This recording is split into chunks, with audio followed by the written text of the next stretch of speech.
gulay nila, di po ba? Kasi pinipili nila yung mga bulok na hindi na pwede ibenta. Talaga po, bit-bit ko po yun, tapos dadalhin ko sa school. Tapos one time, nag-request na ako dun sa parent na, kasi parent namin yung, kung pwede po, kaysa itapon ko, ay dali na lang po sa school. Sa malaking bagay po lahat ng iyong mga tanim. Kung bagay pagkabang nyo kung gaano maganda, kasi po, mas maraming nakakakita, mas marami tayo na hindari. So, wala na po bang mag-share? Kasi today, inimbitahan po namin si Seri. Isa rin po siya sa ating mga contestant. So, ano mo? Kayo na po ba mag-introduce? Teka, i-remind ko lang kayo na mag-composting kayo, napakalaking tulong. Talaga. At lilinis pa ang inyong bahay, ang inyong bakuran, magiging malinis, at magkakaroon kayo ng fertilizer. Mag-composting po kayo. Composting. Yan eh. Siguro next naman, magturo naman tayo ng composting. Sige po, mag-iimbita tayo ng speaker ng composting. Thank you, ma'am. So anyway, eto po. Kasi syempre, uso po yung hydroponics. Sinasabi po natin, ang hydroponics, ang ginagamit, tubig. Tubig, pero may solution na A and B solution na ginagamit doon. Ito po, ipapakilala ko. Contestant din po natin siya, pero isi-share niya po sa atin yung kanyang, ano ba ito? So, ito po, isi-share niya sa atin paano gumawa ng A and B solution para po sa ating hydroponics. So, makinig po kayo. Let's welcome si Rick Santos of Barangay 201. Good morning po. Nung nag-retire po ako, siyempre wala akong gagawin. So, nag-set up po ako ng hydroponics. Una po, sa crafty method ako dun sa tinatawag na parang box siya with 15 holes. Doon po malamig ang tubig talaga ron sa tinatawag na styro po. Styro siya. So, ang nakalagay din po doon, styro cup. Nakikita niyo po to, ito po ang standard na paggawa ng styro cup. Meron po siyang 5 slit sa gilid. 2 to 2.5 inches po ang haba niya. Meron po siyang butas sa middle. Dito po dadaan ang main road nung itatanim nyo na lettuce, pechay, mustasa. Kung wala pong butas sa gitna yan, hindi po magpe-penetrate ng gusto ang inyong pulga. Ngayon po, siyempre ito, pagbunod nyo, minsan napupunit dito sa ibabaw. So, pumunta po ako sa mall, nakita ko to sa Japan Home. So, nag-divert ako sa ganito para hindi ako gastos ng gastos. So, ito po, nabili ko to 13 pesos isa. At least, hindi na ako bibili. Continuous lang po ito, nililinis ko lang, pwede na uling gamitin to. So, ang solution po natin, dito po tayo mag-drive. Nung nagsimula po ako nito, gumamit po ako ng Master Blend. 550 A and B solution. Ginagamit ko siguro within a month ubos yung 500. Sumunod, nag-derive ako sa SNAP. Yung SNAP solution po, wala nang PPH. Hindi nyo natitingnan yung tubig nyo, susukatin kung ito ba'y mainit, pwede ba ito. Yung SNAP po, diretso na. So, 530 yata, isang set A and B. Sabi ko, para laki nagagastos ko dito. Nauubos ang pension ko. Pero okay naman siya, kasi nakakapamigay ako ng lettuce, mustasa, pechay. Okay din, kaya lang, yung bulsa ko na panulubos. So, yun ang naging libangan ko, simula nung nag-retired ako. Ngayon, search ako, nag-bedro ako katanim, observation mo, parang mali ata. Para yata nagagastos na lang ako, di ba? So, ito po ngayon ang natuklasan ko ngayon. Ang A solution, na tinatawag nila calcium nitrate solution 180 grams. Siyempre, kayo mga problema kayo sa gramo, di ba? Hindi nyo alam, bibili pa ako ng pang-gramo. Titimbangin. Ngayon, dinivert ko naman ulit siya sa 6 tablespoon. Di ba kutsara? Di ba kutsara kayo, di ba? So, yung 6 na kutsara ng calcium nitrate equals to 180 grams. So, hindi na kayo bibili ng timbangan ng gramo. Tandaan nyo lang po ito, 6 tablespoon ng calcium nitrate. A solution na. Okay? Pupunta po tayo sa B. Ang B solution po na tinatawag, ito po ang tinatawag na NPK, complete solution, fertilizer, at saka Epsom salt. Ano po ba yung Epsom salt? Type ni asin.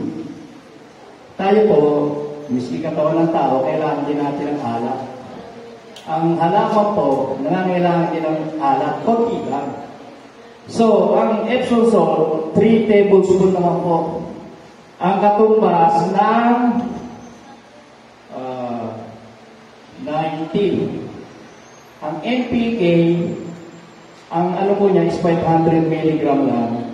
I-mix po natin mamaya, 9 tablespoon naman ang 120 gram ng NPK. So, 9 tablespoon plus 3 tablespoon po. Ayan po. Pwede nyo picturean. Kung medyo nahirapan kayo kasi hindi nyo na isulat, una nyo na lang po. Kasi imimix na po natin ito eh. So, yung A po natin, ito tinatawag na solution, 6 tablespoon, 180 grams na calcium sa 1 liter of water. So, ito po, 1 liter, no?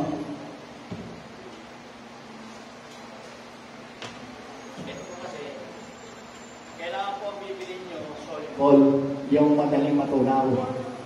Kasi meron po ito na nakalagay sa Lazada, sa Shopee.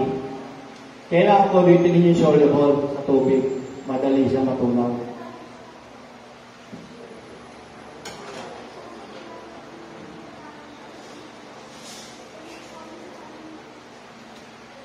So ito po yung 6 tables po natin.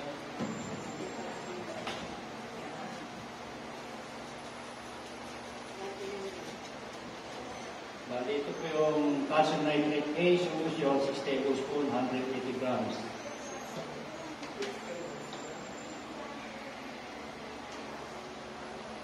So, ito po, ganyan lang.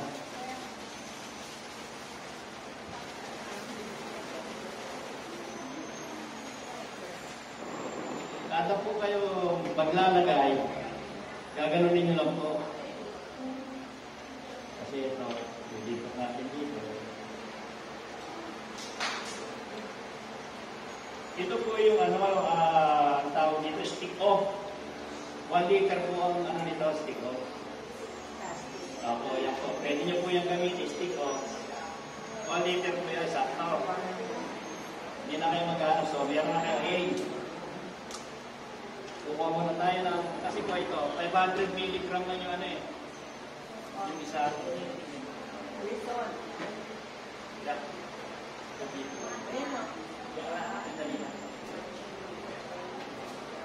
Sasaya mo na.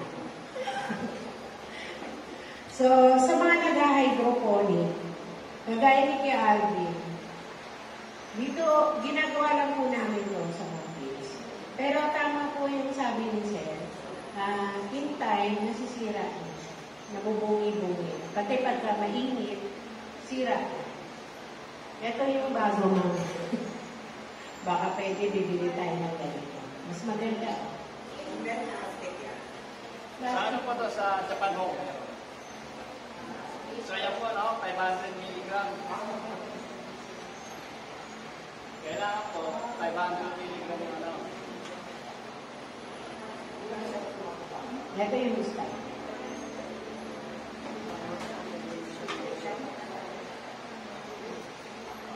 Kasi kung kasi ito 50-50 po lalabas eh.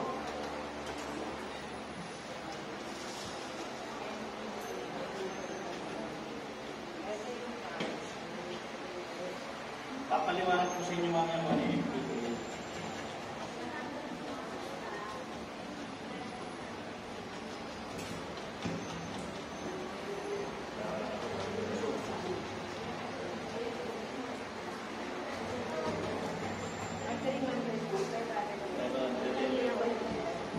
Hindi po, pag isama ito, yung magbawal dito yung B.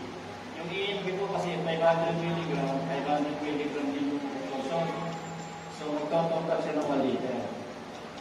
Kailangan po 50-50. Hindi.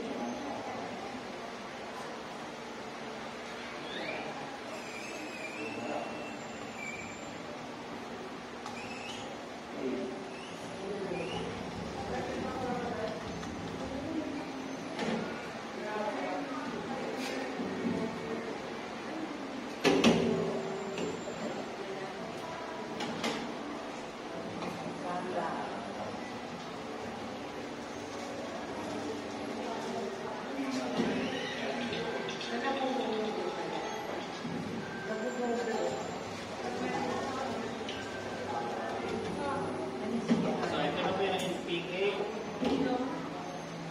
500 mg po ang tubig.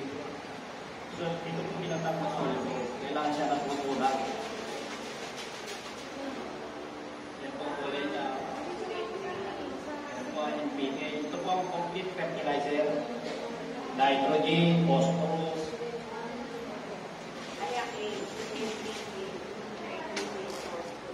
Potassium. So, dito na po natin siya ilalagay. Kasi yung Epsom salt naman, imimix natin natin. Ito naman po, sunod natin.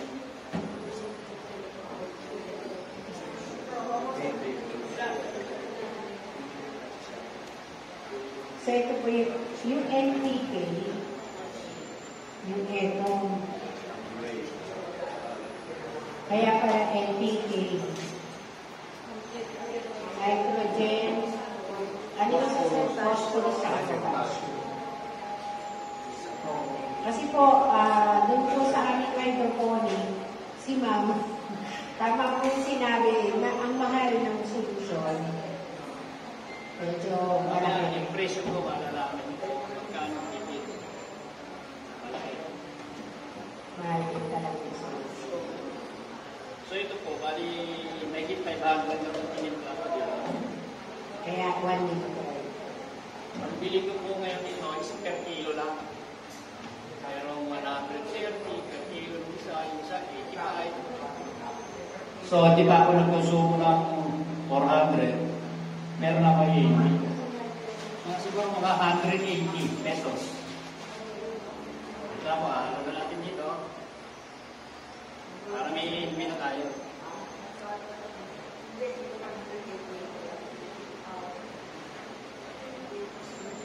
Kaya hindi siya pwede parang pagsamahin para ito namin. Kasi po yung Epsom salt, iba po kasi yung contamination ng kailangan diwalay muna sila bago niya siya i-mix dito. Kasi magkakaroon po ng chemical reaction. So yan na po, meron na may A&B. Ibig sabihin, sa bahay nyo, siguro 180, 120 pesos lang, no? Ganito naman po gaano marami yung gagamitin nyo. Ito po. 40 mg sa 16 liter of water.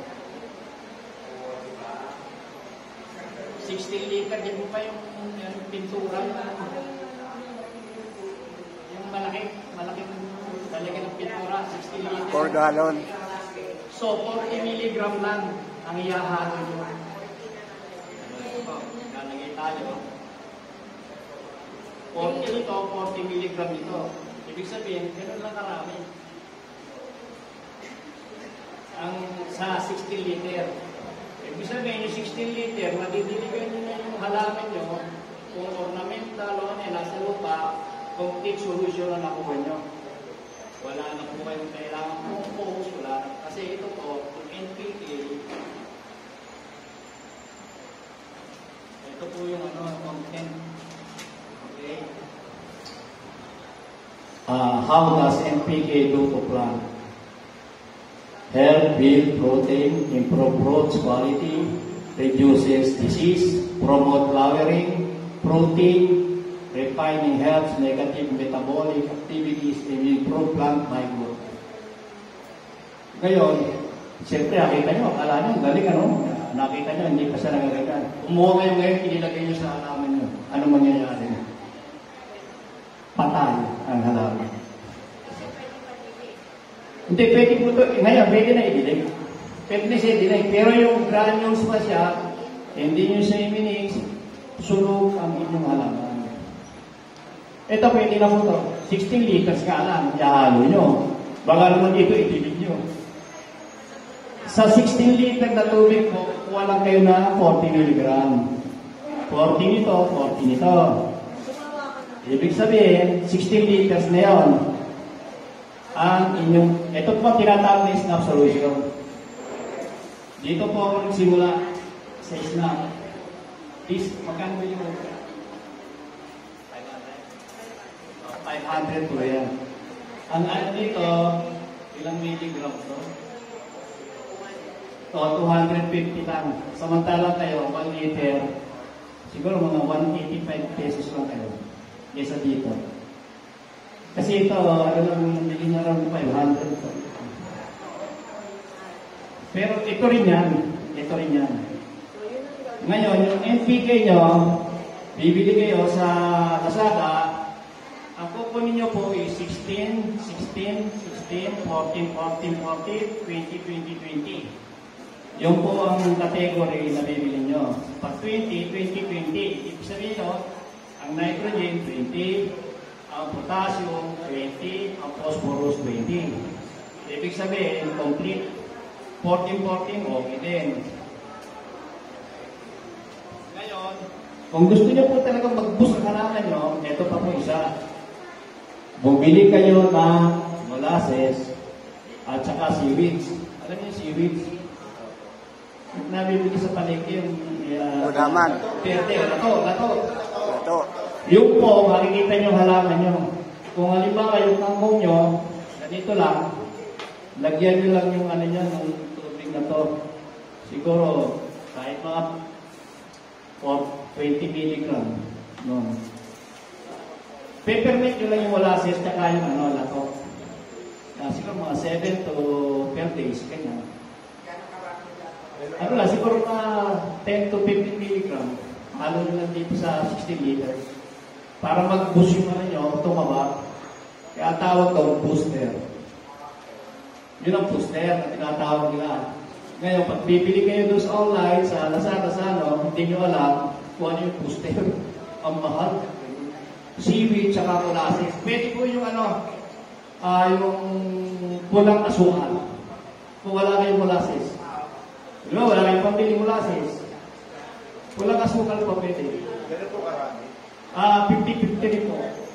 Alam ba, tinimbang niyo yung yung lato. Mga half kilo, o hindi, 1/4 kilo. 1/4 din yung asukal. Gano'n kalaming tubig? Ang tubig flow is 25% lang. Para at least, pagkuha nyo nung sabaw, medyo maganda-ganda. Kasi kung isasabi yung 50-50, 50-50-50, mahina ako ang boost. Kailangan yung nung lato, tsaka nung molasses, nung asukal, mas labang. Pag hinalo nyo sa 16 liter, para at least sila, tatlo, mag-boost. Nasubo ko na po yun sa kangkong, Chinese kangkong, na sobrang ganda ng niya, tabak. Yung lato po ba ay i-osterize o babad lang?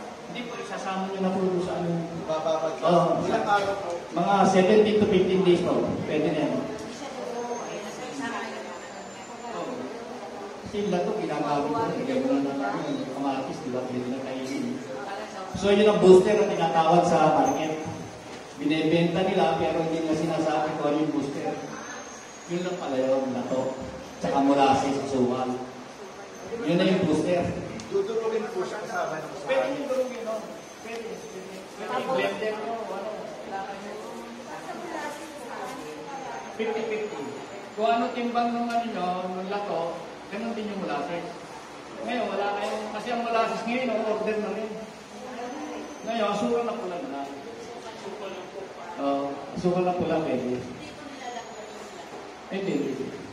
Buscovado pwede. Buscovado. Tingin ko, hindi maganda yung buscovado. Kung kinakas kasi parang nyog, gano'n. Maganda yung pula pulang asukal na lang. Kasi ang sunod sa pulang asukal, yung murado na yata. Tapi mo. Ito po, tested ko na ito. Yung calcium nitrate po natin, soluble, madaling matunaw. Mainly used as nitrogen, fertilizer, small amount lang po yung ilalagay nyo dito, yung 3 tablespoon. Yung Epsom salt, bakit po konti? Baka masyadong maalat. Mapaalat kayo sa, hindi kayo makakuha ng AMD, Yung Epsom salt po kasi asin yan, di ba? Maalat.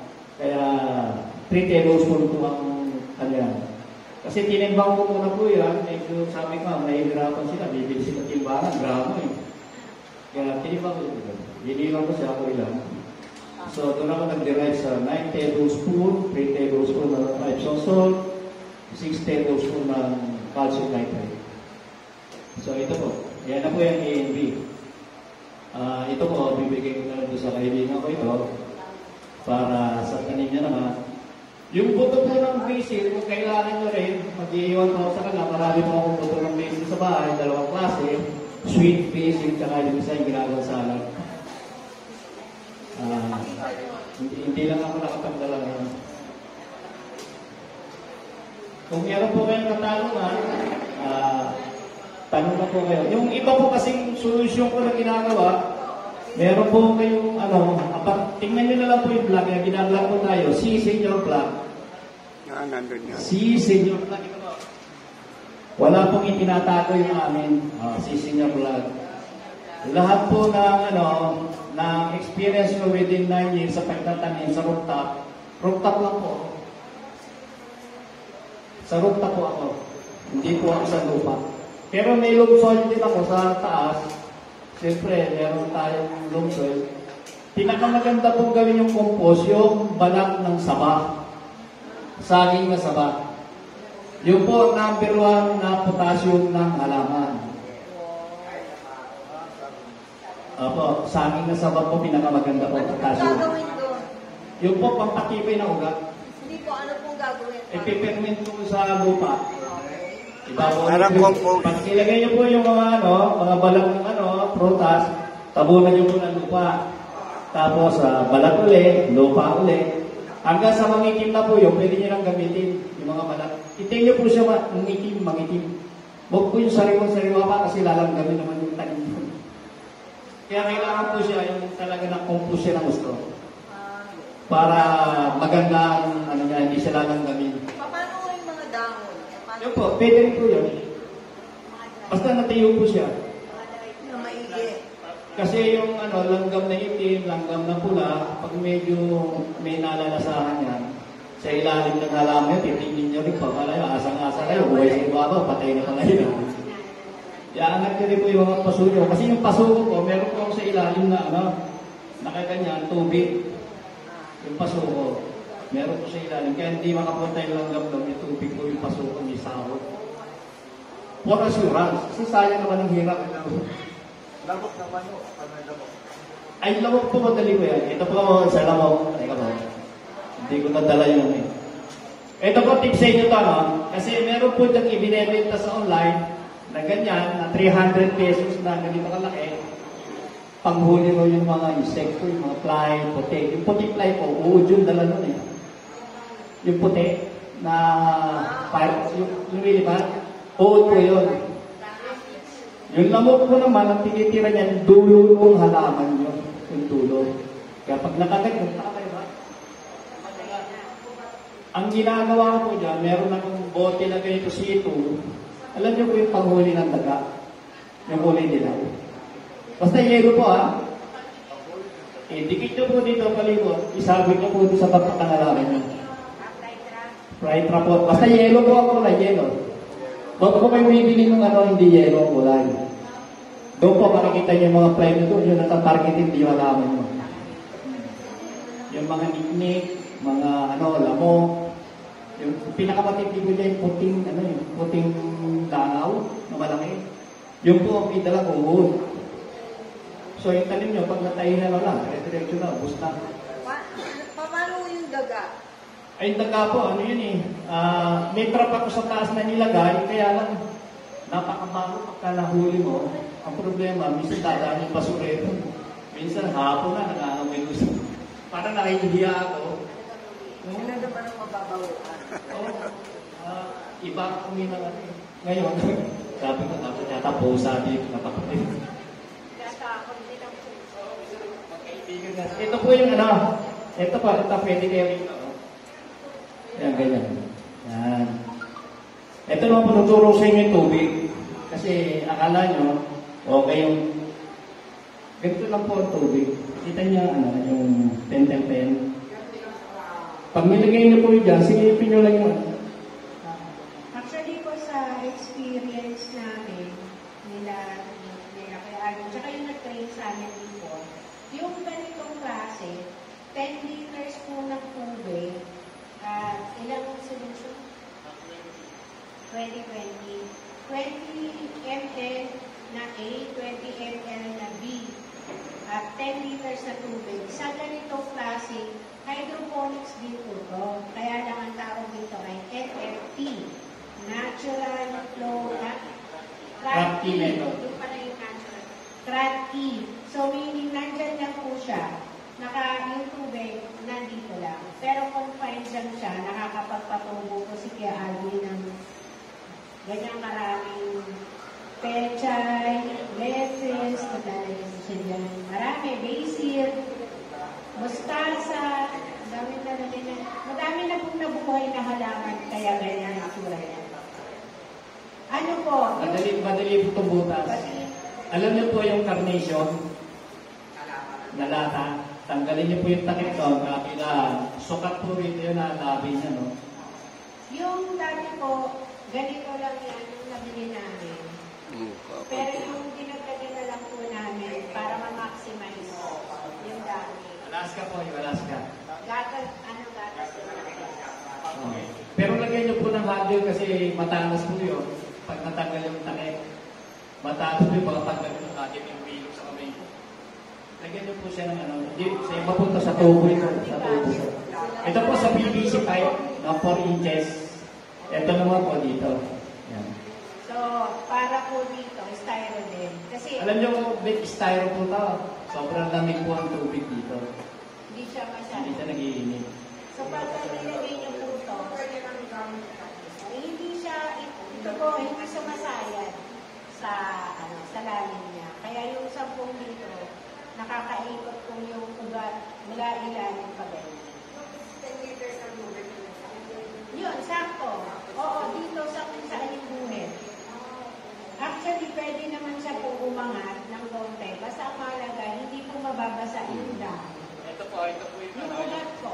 yung slip po na to, kailangan titira kayo dito po. Huwag niyo po tatakpan lahat ng tubig to. Yung slip. Kailangan po may hangin na papasok. Hindi po advisable yung slip na ito. Punin niyo ng tubig to, natakpan niyo yung slip. Hindi na po makakahinga yung halaman, yung ugat. Kasi lalabas din po rin yung ugat eh. Dito po lumalabas yung mga ugat. Opo. Siguro sa inyo. 8 ounce po yan. 8 ons, tapos dito lalabas yung mga ugat niya. Tapos sa ilalim, may tubig pa rin yan at siya tutulo. Kaya sakto siya sa sukat. Ito po dalawang klase ito. So, huwag niyo po bibili yung maliit ang labi. Meron po kapraso ng labi dito eh. Dito lang. Ganito ang labi niya po bibili ng 8 ounce para pag kukunin niyo siya, titingnan niyo yung tubig. Pag lalagay kayo, magre-refill, mauhugot niyo siya ng ayos. Kasi yung maliit po, ganito maliit, napupunin po.